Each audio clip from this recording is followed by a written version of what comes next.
Biografía de Fidel Castro. Líder político cubano, 13 de agosto de 1926, cerca de Virán, Cuba, 25 de noviembre de 2016, La Habana, Cuba. Su nombre completo era Fidel Alejandro Castro Ruz, también conocido por sus apodos de El Comandante y Compañero Fidel. Fidel Castro ejerció como líder político de Cuba de 1959 a 2008. Transformó a su país en el primer estado comunista en el hemisferio occidental. Castro se convirtió en un símbolo de la revolución comunista en América Latina. Ocupó el título de primer ministro hasta 1976, y luego comenzó un largo periodo como presidente del Consejo de Estado y el Consejo de Ministros. Entregó el poder provisional en julio de 2006 a su hermano Raúl debido a problemas de salud, y renunció formalmente a la presidencia en febrero de 2008. Castro nació en el sureste de Cuba. Su padre, Ángel Castro y Argiz, un inmigrante español, era un próspero productor de caña de azúcar en una localidad que durante mucho tiempo había estado dominada por fincas de la compañía estadounidense United Fruit Company. Mientras estaba casado con su primera esposa, Ángel Castro comenzó un romance con una de sus sirvientas, Lina Ruth González, con quien más tarde también se casó. Juntos tuvieron 7 hijos, Fidel fue uno de ellos, y Raúl, quien luego se convirtió en el principal asociado de su hermano en asuntos cubanos, fue otro de los hijos nacidos fruto de este matrimonio. Fidel Castro asistió a los internados católicos romanos en Santiago de Cuba, y luego a la Escuela Secundaria Católica Belén en La Habana, donde demostró ser un destacado atleta.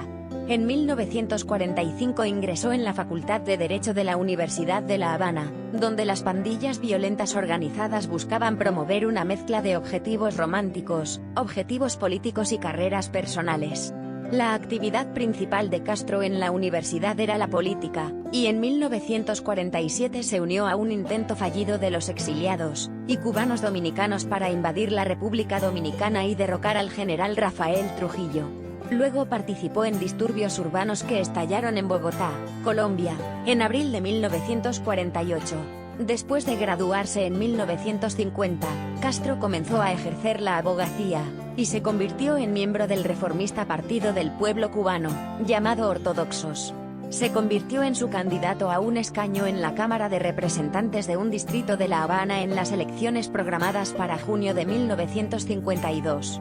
Sin embargo, en marzo de ese año, el expresidente cubano, General Fulgencio Batista, derrocó al gobierno del presidente Carlos Prío Socarrás y canceló las elecciones.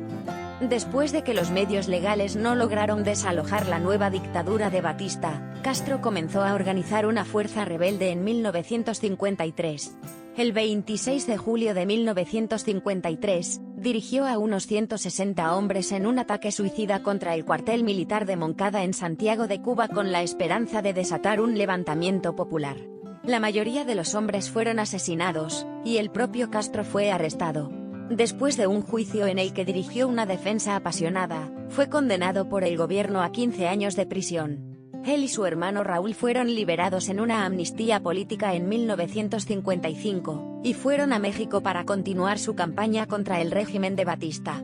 Allí, Fidel Castro organizó a los exiliados cubanos en un grupo revolucionario llamado Movimiento 26 de Julio. El 2 de diciembre de 1956, Castro y una expedición armada de 81 hombres desembarcaron en la costa este de Cuba desde el yate Granma. Todos ellos fueron asesinados o capturados, excepto Fidel y Raúl Castro, Ernesto Che Guevara, y otros 9 hombres, que se retiraron a la Sierra Maestra para librar una guerra de guerrillas contra las fuerzas de Batista. Con la ayuda de un número creciente de voluntarios revolucionarios en toda la isla, las fuerzas de Fidel Castro obtuvieron una serie de victorias sobre las fuerzas armadas desmoralizadas y mal dirigidas del gobierno de Batista. La propaganda de Castro, junto con sus esfuerzos, demostraron ser particularmente efectivos y, a medida que disminuía el apoyo político interno y se multiplicaban las derrotas militares, Batista abandonó el país el 1 de enero de 1959. La fuerza de Castro de 800 guerrilleros había derrotado al ejército profesional de 30.000 hombres del gobierno cubano. Como el líder revolucionario indiscutible, Castro se convirtió en comandante en jefe de las Fuerzas Armadas en el nuevo gobierno provisional de Cuba, que tenía a Manuel Urrutia, un liberal moderado, como su presidente. En febrero de 1959, Castro se convirtió en primer ministro y, por lo tanto, jefe del gobierno. Cuando Urrutia se vio obligado a renunciar en julio de 1959, Castro había tomado el poder político efectivo en sus propias manos. Castro había llegado al poder con el apoyo de la mayoría. Los habitantes de las ciudades cubanas, sobre la base de sus promesas de restaurar la Constitución de 1940, crear una administración honesta, restablecer todas las libertades civiles y políticas y emprender reformas moderadas. Pero una vez establecido como líder de Cuba, comenzó a perseguir políticas más radicales. El comercio privado y la industria de Cuba se nacionalizaron, se instituyeron amplias reformas agrarias, y se expropiaron empresas y fincas agrícolas estadounidenses. Los Estados Unidos se vieron alienados por estas políticas, y ofendidos por la ardiente nueva retórica antiamericana. Su acuerdo comercial con la Unión Soviética en febrero de 1960 profundizó aún más la desconfianza estadounidense. En 1960, la mayoría de los lazos económicos entre Cuba y Estados Unidos se rompieron, y Estados Unidos rompió relaciones diplomáticas con el país insular en enero de 1961. En abril de ese año, el gobierno de Estados Unidos equipó en secreto a miles de exiliados cubanos para derrocar al gobierno de Castro. Su aterrizaje en el Bahía de Cochinos en abril de 1961, sin embargo, fue aplastada por las Fuerzas Armadas de Castro. Cuba también comenzó a adquirir armas de la Unión Soviética, que pronto se convirtió en el principal partidario y socio comercial del país. En 1962, la Unión Soviética colocó en secreto misiles balísticos en Cuba que podían lanzar ojivas nucleares a ciudades estadounidenses, y en la confrontación con Estados Unidos, el mundo se acercó a una guerra nuclear. La crisis de los misiles cubanos terminó cuando la Unión Soviética acordó retirar sus armas nucleares de Cuba a cambio de la promesa de que Estados Unidos retiraría los misiles con armas nucleares que había estacionado en Turquía, y ya no intentaría derrocar al régimen de Castro. Mientras tanto, Castro creó un gobierno de un solo partido para ejercer el control dictatorial sobre todos los aspectos de la vida política, económica y cultural de Cuba. Todos los disidentes políticos y la oposición fueron reprimidos despiadadamente. Muchos miembros de la clase media y alta cubana se sintieron traicionados por estas medidas y eligieron emigrar a los Estados Unidos. Al mismo tiempo, Castro amplió enormemente los servicios sociales del país, extendiéndolos a todas las clases de la sociedad en igualdad de condiciones. Los servicios educativos y de salud se pusieron a disposición de los cubanos de forma gratuita, y se garantizó el empleo a todos los ciudadanos. Sin embargo, la economía cubana no logró un crecimiento significativo ni redujo su dependencia de la principal exportación del país, el azúcar de caña. El poder de decisión económica se concentró en una burocracia centralizada, dirigido por Castro, quien demostró ser un administrador económico inepto. Con industrias ineficientes y una agricultura estancada, Cuba se volvió cada vez más dependiente de las políticas comerciales soviéticas favorables para mantener su modesto nivel de vida frente al continuo embargo comercial de los Estados Unidos. Castro siguió siendo el primer ministro hasta 1976, cuando una nueva constitución creó una Asamblea Nacional, y Castro se convirtió en presidente del Consejo de Estado de ese organismo. Retuvo los cargos de comandante en jefe de las Fuerzas Armadas, y secretario general del Partido Comunista de Cuba, el único partido político legal, y él continuó ejerciendo un control total e incuestionable sobre el gobierno. El hermano de Castro, Raúl, ministro de las Fuerzas Armadas, ocupó el segundo lugar en todos los cargos del gobierno y del partido.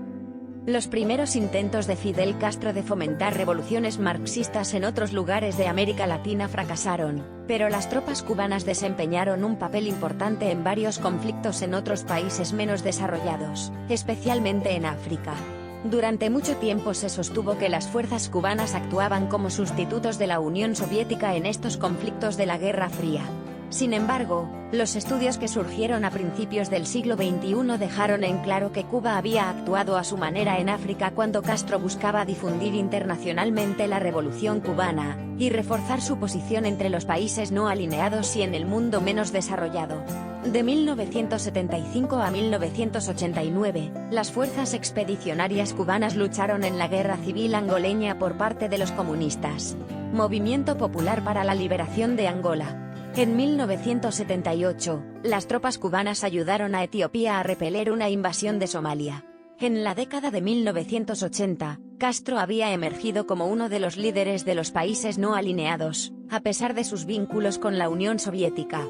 Continuó manifestando su voluntad de renovar las relaciones diplomáticas con los Estados Unidos, siempre que ponga fin a su embargo comercial contra Cuba.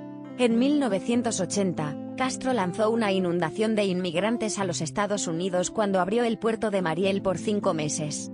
Los 125.000 inmigrantes, incluidos algunos criminales, restringieron la capacidad de las instalaciones de inmigración y reasentamiento de los Estados Unidos. A finales de los 80, cuando la Unión Soviética bajo Mikhail Gorbachev comenzó a emprender reformas democráticas, y se permitió que los países de Europa Oriental salieran de la órbita soviética, Castro mantuvo una postura de línea dura, apoyando la disciplina del comunismo. El colapso de la Unión Soviética en 1991 lo tomó por sorpresa, y significó el final de los generosos subsidios soviéticos a Cuba. Castro contrarrestó el declive económico resultante, y la escasez de bienes de consumo al permitir cierta liberalización económica y actividades del libre mercado, al tiempo que mantuvo controles estrictos sobre la vida política del país. A fines de 1993, la hija de Castro buscó asilo en los Estados Unidos, donde criticó abiertamente el gobierno de su padre. El año siguiente, el malestar económico y social condujo a manifestaciones antigubernamentales, cuyo tamaño no se había visto en Cuba en unos 35 años. Poco después, Castro levantó las restricciones a quienes querían abandonar el país, y miles se dirigieron a Estados Unidos en el éxodo más grande desde la Flotilla de la Libertad de Mariel en 1980. En 1998, Castro permitió que el Papa Juan Pablo II visitara Cuba por primera vez. En 2003, la Asamblea Nacional confirmó a Castro como presidente por otro periodo de 5 años. Durante ese año, el gobierno cubano arrestó a decenas de periodistas y activistas independientes en una nueva campaña de represión contra los disidentes, y unos 75 activistas fueron condenados por conspirar con los Estados Unidos para subvertir la revolución.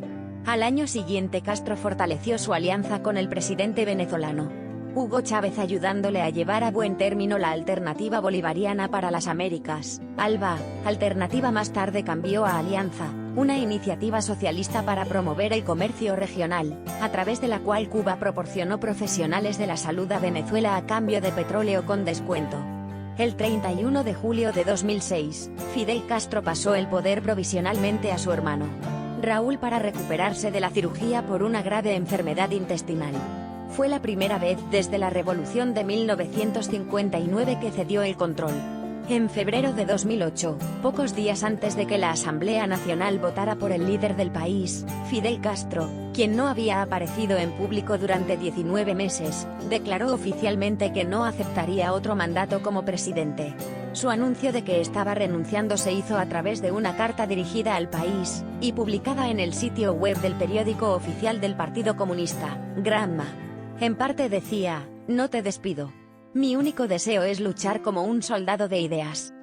En los meses siguientes, se publicaron fotos oficiales de Fidel Castro en reuniones privadas, y en julio de 2010 realizó una visita pública al Centro Nacional de Investigación Científica en La Habana. En septiembre, en vísperas del lanzamiento del primer volumen de sus memorias, La Victoria Estratégica, comentó a un reportero de los Estados Unidos que el modelo cubano ni siquiera funciona.